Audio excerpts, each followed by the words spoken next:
Welcome, everyone. Hope you guys had a good weekend. So, just to do a quick recap from the last session, we were focusing on different strategies to manage anger, and the part that we were working on was how we can investigate some of those thoughts that maintain anger because of this connection of how thoughts drive our feelings and our feelings drive our behavior. And we also notice the change in our body. Then we talked about how we have beliefs that give rise to a lot of thoughts and how that cycle is perpetuated also by underlying beliefs. And we went over a couple different examples about how uh, beliefs can be problematic and how having a more rational belief can help us look at the situation a little bit more from a different perspective, and also helps us modify our thinking and feelings and our reaction to the situation. So, today we'll take one more quick example of how, on this topic of injustice, how, there can be problematic beliefs versus more reasonable beliefs. And so, for a child, it might be like, oh, my parents' rules are unfair and ruin my life. They don't understand me. Why do I have to get home earlier than my friends? They will think my parents control me. This might be a little bit more applicable to a little older teen, maybe. Why do I have to do all the chores by myself? My brother doesn't do anything. And then my teacher always picks on me and gives me extra homework. I can never have a good time. So, I mean, I bet a lot of the kids listening to this talk today, and including their parents, must have heard certain similar kind of thoughts or beliefs that I just shared on the left-hand side of the chart. And so, we learned that problematic beliefs only, make us like lose the perspective and don't really help with problem solving. But if we try to think about that same thing slightly differently, think what might be a more reasonable way to think about this, then I think that might open up a whole different options of how I can look at the situation, think about it, and then choose my response. So for the first one, like you see, I don't like my parents' rules and they seem unfair at times, but all kids go through this and manage to do okay.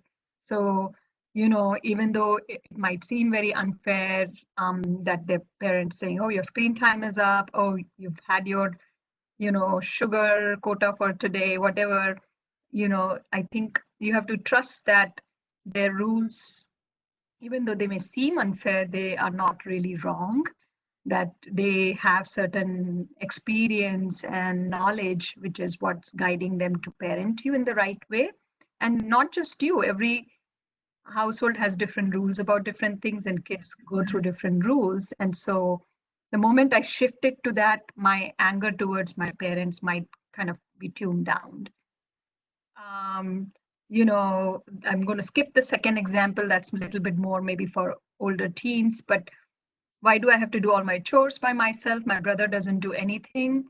Often, when you're thinking this way or have this belief that, oh, I'm the one who's always doing things, others don't do it, you may not be aware of. And maybe, it's good to be curious and have a more reasonable, like, thought about, oh, maybe he does do other thing and I don't notice that. So allowing yourself to kind of shift from that fixed belief to a more, you know, more flexible belief. And then, last example, my teacher always picks me and gives me extra homework. The reality is everybody has to study and not just me. If I turn in homework on time, I will have less work later.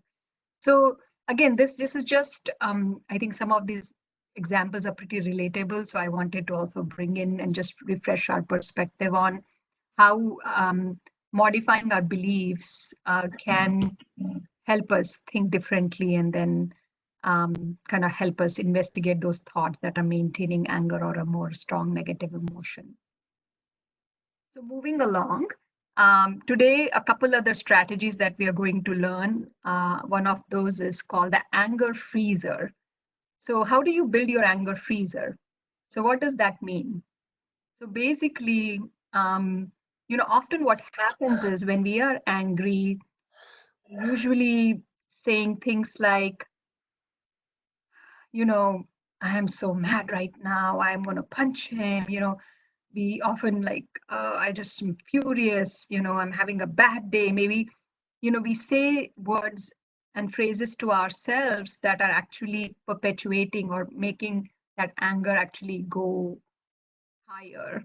So here you're making a deliberate choice to tell yourself words or phrases to cool off.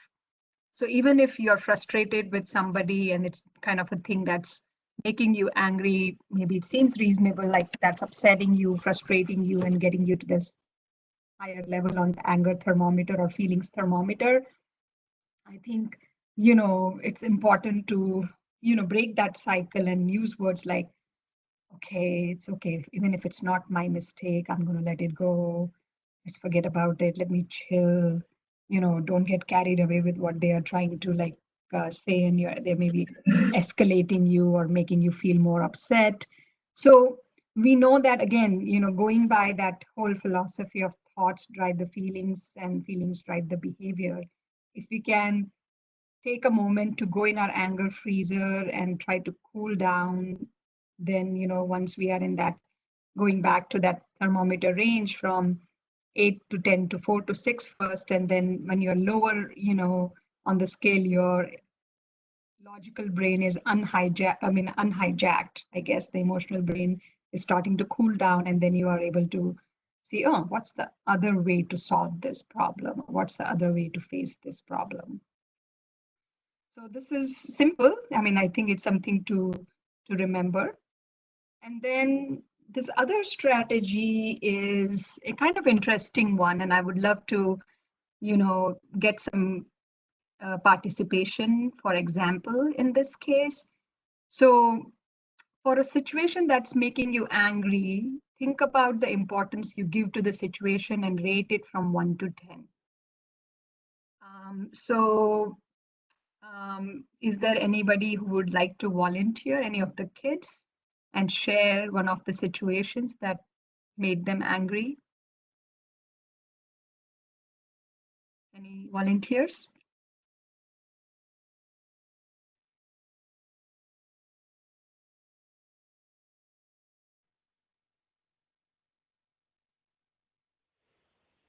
So, Dr. Leena, I don't see any volunteer, but I can tell you one situation where my child was pretty angry, and later on, I understood why he was. So he had a mathematics homework to submit, so he wanted me to bring a paper, construction paper of certain width and height. So I thought, I can get him that paper. In office we do have a standard letter size and bigger size. Maybe, that will be fine. So I did get him that, but I did not realize like he needs a construction paper, and I gave him a thin paper. So he was very, very mad at me, and because he was nervous, he was anxious, he needs to submit next day and he doesn't have the right dimension of that paper. So as soon as I entered the home, he asked me for that paper, and he was like, Mom, you cannot come even home, you need to go now, buy it, and I don't care how tired you are or how hungry you are. So I just left home, and I understood, it's very important for him.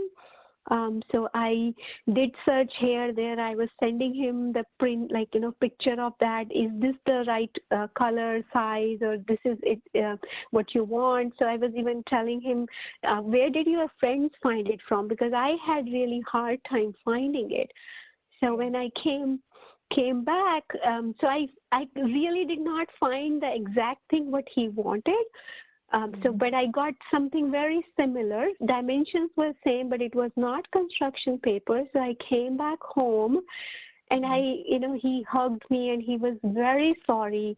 And he told me like other kids are also having same challenge. They are not able to find. I told my teacher, and my teacher said, other size is fine.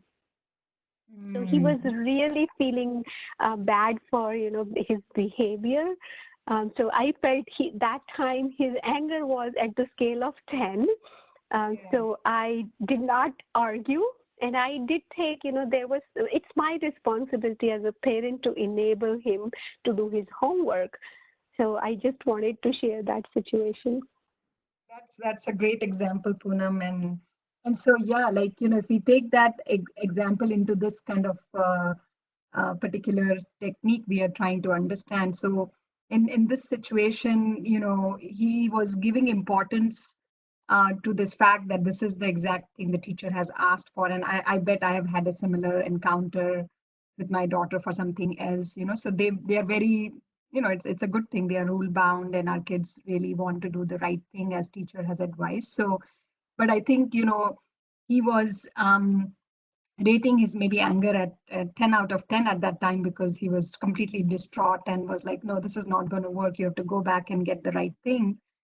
And so in situations like this, especially this is more of a technique that ideally you can do it for yourself if you can remember this, but even a parent could bring this as a reminder for the child to think about. So sometimes um, it might be this situation that's making me so angry, but it might be good to bring in another memory of an angriest moment in my life that represents a 10 in importance, right? So it's basically like, okay, I'm sure there's something else that was even much more infuriating that must have happened in your life. So let's think about that's what really 10 looks like. That gives us a perspective. And then think about a calmest moment in your life, and that represents zero or one, even would be another way to say one or zero, represents a zero in importance. Now, once we take those two situations into account, it gives you a little bit of perspective on how important is what's happening to you in the current situation. So I do this exercise with the kids sometimes, and I go back at the incident they had, like maybe they got so upset that they started throwing the toys and like got very distraught and upset. And so I'll ask them, okay, so how angry were you at that time? Maybe like 9. Okay, what's the angriest moment of your life? And they might say, oh, when um my my best friend forgot to wish me on my birthday, something, I don't know, I'm just making up something. Okay, so that you were very angry, that's 10 out of 10. Okay, what's the calmest moment? Oh, that's the time when I was sitting on the beach with my family and looking at the waves, maybe. Okay, so it gives you a perspective of like how feeling calm from that situation gives you a perspective of how that feels, how there are other things that have made me more angry.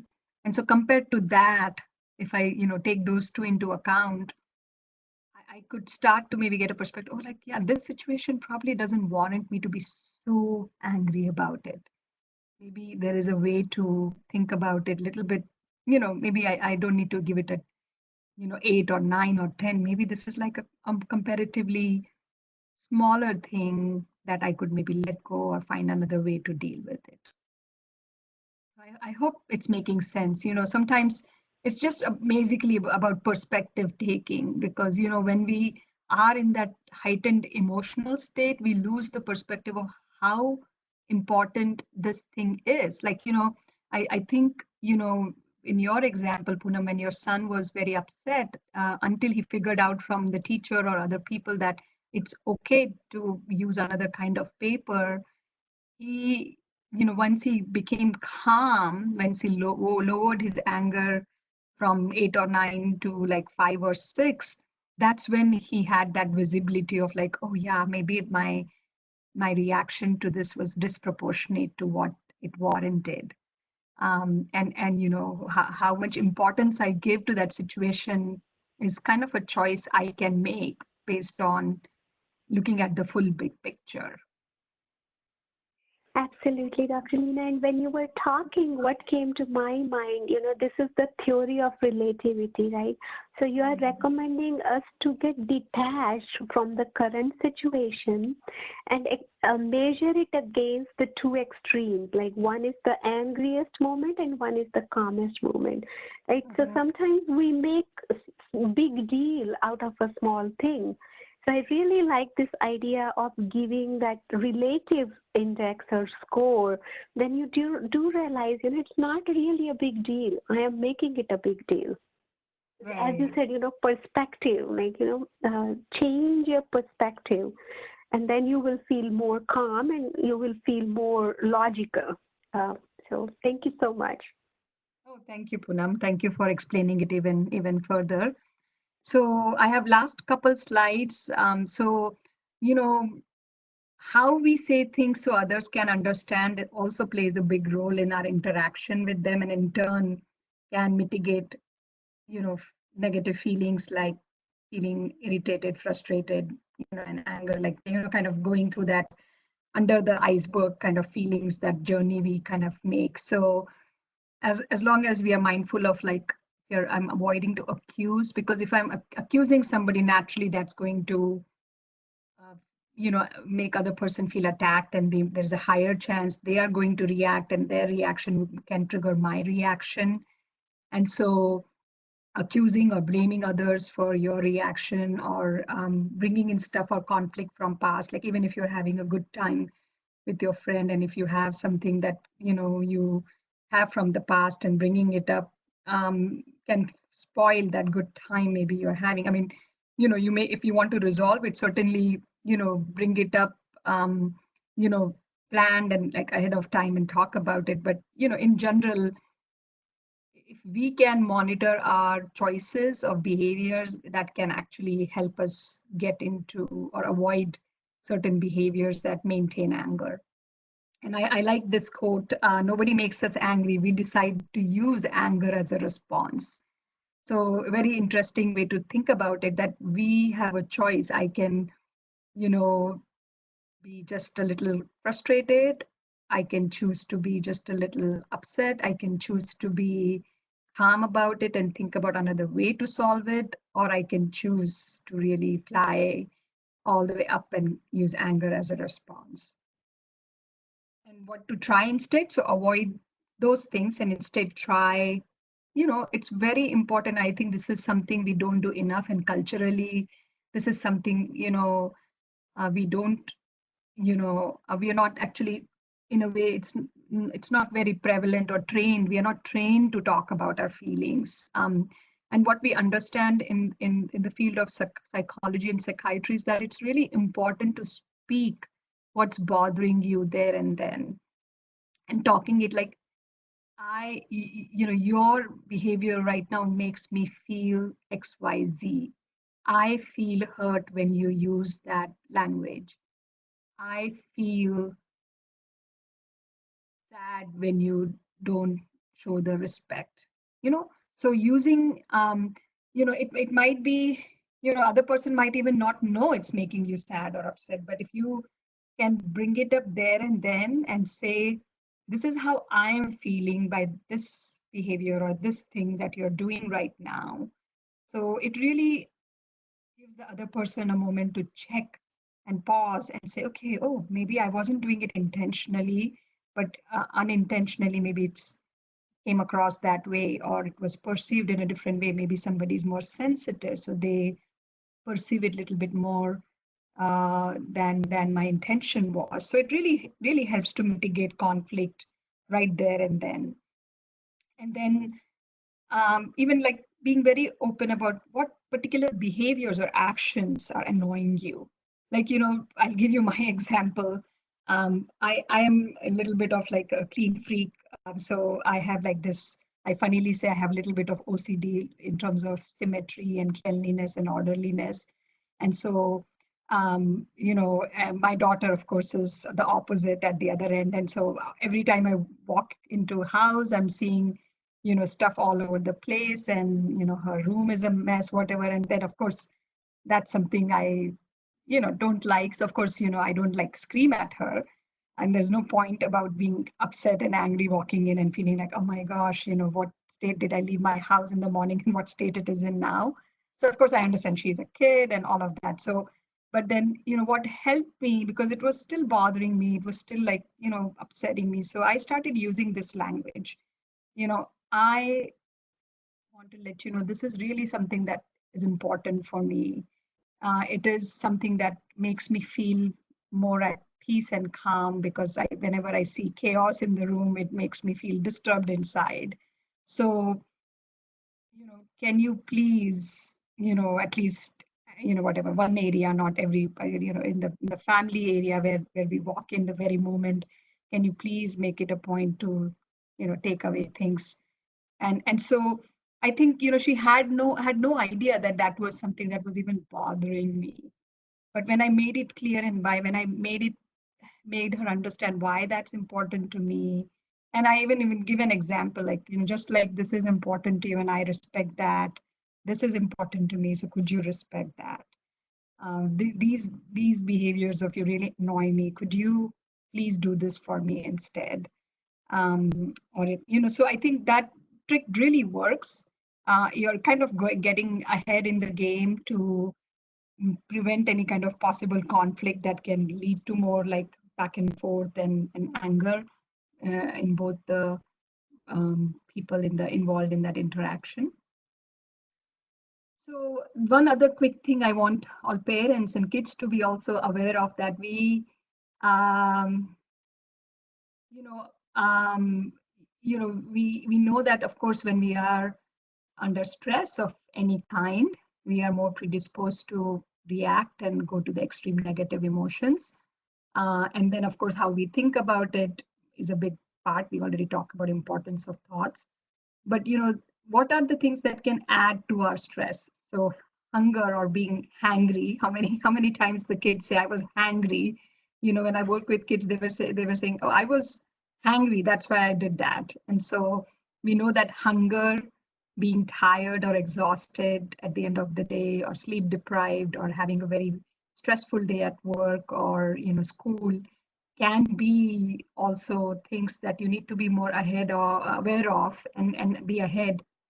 So if I am walking in and I'm like already feeling hungry and I'm tired, and if my daughter or my husband want to talk about something important, I actually take a minute and I say, can I eat something and like sit down for a few minutes, so I can be fully there for you guys to talk, and like whatever we need to do, we'll do it after a few minutes. And so, because I know my threshold to react and be upset is much higher when I'm in those states. So I think that's another thing to think about. When your child is getting upset, particularly for parents, it's important to see, are they well fed, are they tired? Like particularly when they are younger, we keep a very good eye on like their routines and stuff. But as they get older, sometimes they miss those signals of that they are actually tired or they are hungry, and that's why they are reacting or showing these big reactions. So with that, I think I want to make sure Seerat gets a chance to go to her presentation, but that's kind of takes us to the end of the anger management, and this is just a quick summary slide, but I'm sure she has a much better summary, so I look forward to looking at that. Thank you.